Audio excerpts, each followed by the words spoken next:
मंत्र्यांचं किमान खातं बदलणं एवढं तर करता येऊ शकतं की नाही. हं. म्हणजे त्या खात्याच्या मंत्र्याला आता अमोल माते म्हणतात त्याप्रमाणे समजा कृषी बियाणं निकृष्ट दर्जाचे दिले असतील, असं जर सगळं घडलं असेल, तर माणिकराव कोकाटेंचं खातं बदलणं हे तर मुख्यमंत्री एखादी कारवाई म्हणून करू शकतात की नाही. त्यासाठी ते काय त्यांना अजितदादा पवार नाही म्हणतील असं नव्हे. हं. म्हणजे काहीतरी ऍक्शन घेतली, काहीतरी त्यांच्यावर कारवाई केली हे दिसेल महाराष्ट्रात.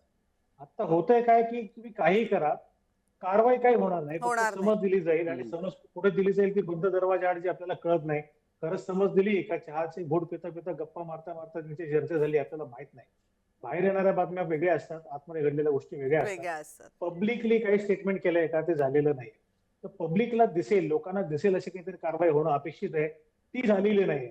ती जोवर होत नाही तोवर सरकार या सगळ्या मंत्र्यांच्या बाबतीमध्ये सिरियस आहे असं आपल्याला काही म्हणता येऊ शकत हं, नाही. हं. राहायला मुद्दा इकडे परत विरोधकांचा आपला मूळ प्रश्न जो होता, तर शेतकऱ्यांच्या संदर्भामध्ये आणि शेतकऱ्यांच्या मुलांच्या संदर्भामध्ये सुरुवात खरं केली बबनराव लोणीकरांनी.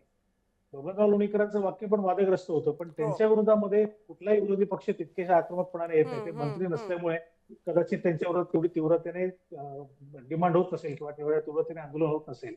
पण याच्यातनं मला असा अर्थ काढता येऊ शकतोय, की जिथे शिवसेना आणि राष्ट्रवादी काँग्रेसचे मंत्री आहेत, तिथेच फक्त विरोधक आक्रमक होताना दिसत आहेत. जिथे भाजपचे लोक अडचण येत आहेत, तिथे मात्र विरोधामध्ये नरमायचं धोरण, खेळीमेळीचं धोरण, काहीतरी सहमती धोरण अवलंबतात की हं. काय, अशी शंका येणारा स्कोप आहे.